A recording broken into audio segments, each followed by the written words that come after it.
This is Adam Bernard with AutoPerspectives, and it is once again time for a news roundup. So let's take a look at what's been going on in the industry over the past week or so. We'll start off with something unique out of Croatia. You may have heard of Rimac, that's the Croatian supercar maker, and they have come up with an answer to Tesla's Cybercab. The Verne robotaxi was unveiled 18 months ago as a competitor, but it's targeting operations in Zagreb, Croatia in 2026, so it's a little far off from the US market. But it should be hitting the market a little sooner than the Cybercab actually enters production. They are targeting a lower cost than current ride-hailing services, although not as low as the bus tickets that Tesla has been talking about. It is similar in concept to the Cybercab, but you can kind of figure that out by looking at the photos here. It is a two-seater. There are no steering wheel or pedals, and it is promising level 4 autonomy. So level 4 means essentially hands off, eyes off, mind off, but there's some geofencing involved, so it won't work in every possible situation. Now, in the past 18 months, we haven't heard too much from Rimac, but Mate Rimac, who's the CEO, did offer an update via Instagram. If you're not familiar with Rimac, they created the Nevera hypercar. That's an electric, super performing sports car, and they are part owner of Bugatti. And Mate showed in his background of his video a fleet of 60 Vernes, so they have been busy building things. The name Verne comes from science fiction author Jules Verne, author of 20,000 Leagues Under the Sea, among others. So that was kind of the inspiration to create this kind of science fiction-y approach to a taxi cab. Now inside, it's pretty upmarket, and part of that ties to the fact that it might not be as cheap to ride in as a Cybercab.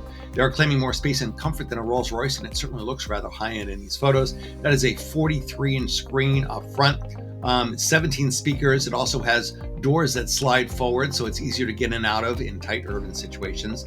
And rather than use an internally developed automated driving system, they're using one developed by Mobileye, who's had plenty of experience in this business. It uses cameras, radars, and LiDAR, so lots of redundant technology there. We still don't have technical details about things like power and range.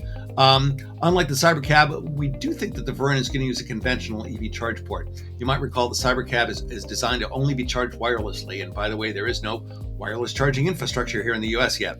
Rimac says they have signed agreements to launch in 11 cities in Europe, in the UK, and in the Middle East, and they are negotiating contracts with 30 more cities worldwide. They have not specifically mentioned North America yet.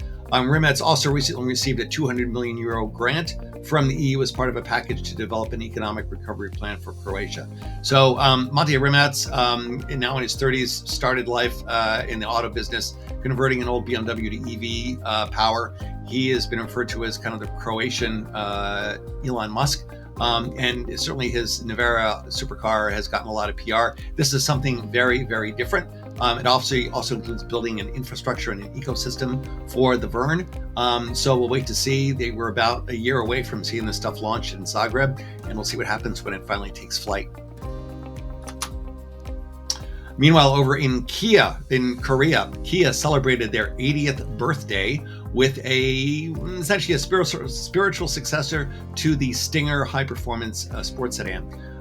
Kia had reportedly been working on something that was referred to as the EV8. That would have been an electric performance sedan at the top of the portfolio. So this might be one of the vehicles that they were dabbling in. Right now, this is being shown only as a concept as the Meta Turismo. Kia notes that it is inspired by 1960s long-distance touring, and as you can see here in one of the few photos that were released, it features an aggressive cab-forward fastback proportion with a very classy greenhouse. The interior is asymmetrical with a rather unique driver's seat in terms of both shape, color, and texture. It offers speedster, dreamer, and gamer modes, all tied to the augmented reality head-up display that you can see there at the very upper end of the screen. Also note the rather uniquely shaped steering yoke and the lack of a full-size touchscreen. So it's a fairly minimalist and a bit of an analog type interior from that standpoint. There's no technical data yet on the Meta Turismo. Kia promises that more information will be forthcoming. So we may see this, for example, at CES in January in Las Vegas or another auto show early next year.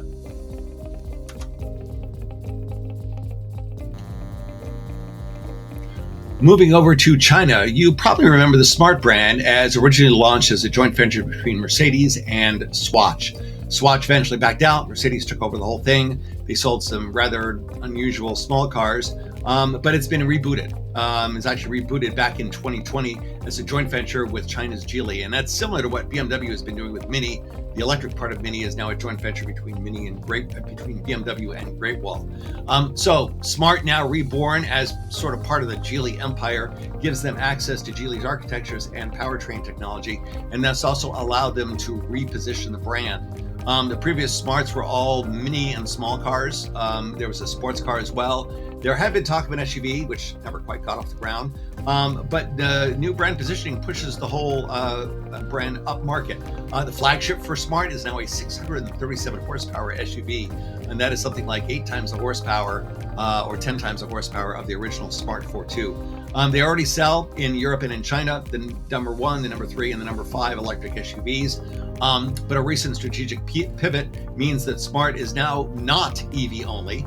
Like a number of other EV brands, they've decided to add plug-in hybrids to the portfolio as well, and that started with the number 5 earlier this year. Now we have the number 6. The number 6 is a mid-size sedan reportedly based on the Zeekr 007. Similar size, similar hardware, we believe, but unique design. It features a 160 horsepower, 1.5 liter engine, a 268 horsepower front-mounted motor, and lithium iron phosphate batteries. And even though Smart is still somewhat of a value-oriented brand, you can get roof-mounted LiDAR to support automated driving, which is something you wouldn't normally find at this price point, which, by the way, is about $24,000. The EV range with the larger battery is expected to be up to about 130 miles EPA equivalent. Right now, the vehicle is expected only to be sold in China. There may be some exports to Europe. No plans at this point to bring the Smart brand back to the North America at all. And shifting over to Japan, we have the new Toyota GR GT. This new supercar is track inspired.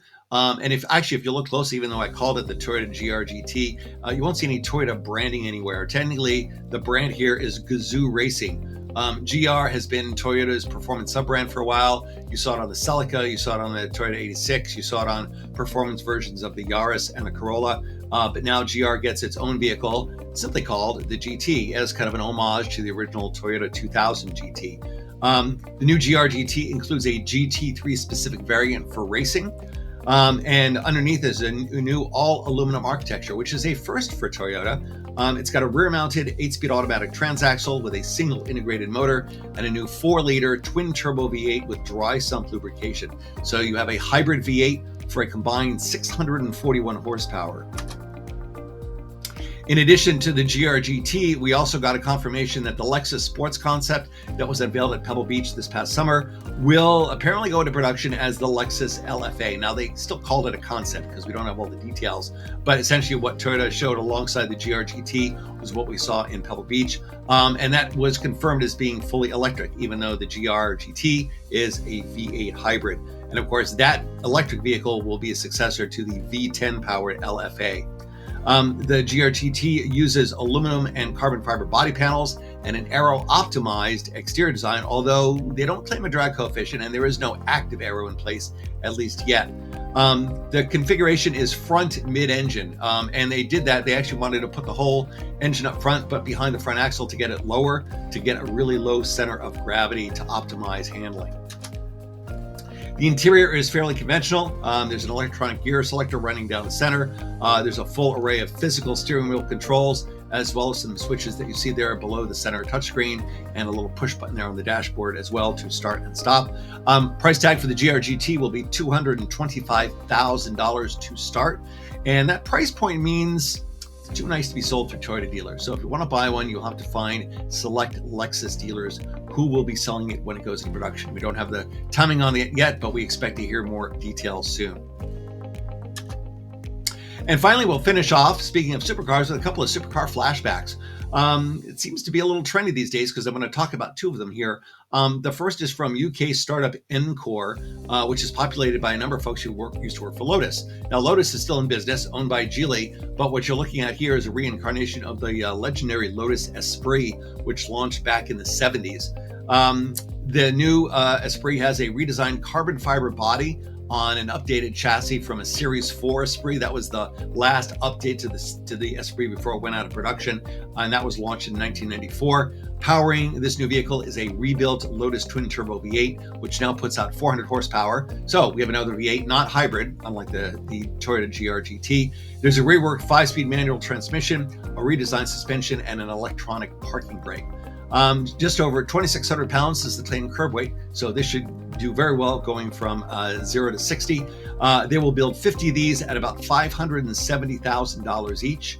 Up front, it does still retain the pop-up headlamps. It's got the LED driving lights that you see there, but the pop-up headlamps are now smaller LED units to improve the aerodynamics of the vehicle. The interior looks a little like the original Esprit, but it now features a 10.25-inch IP cluster and a portrait-style 10.1-inch center touchscreen. So these should start delivery probably sometime in the next year or two. We're waiting still for official timing on that.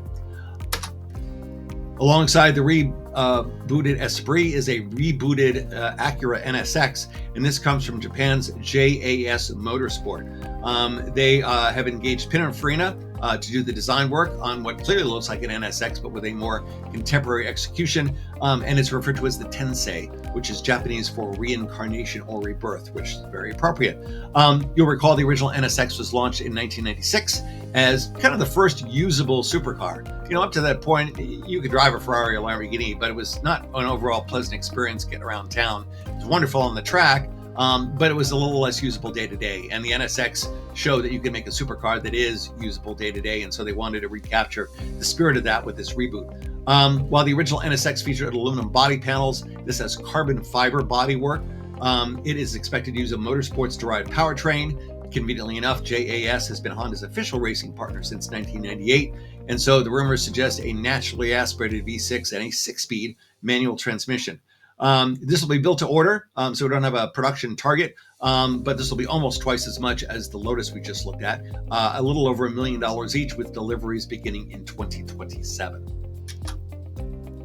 And so that about wraps things up for kind of a performance-oriented episode of our news roundup.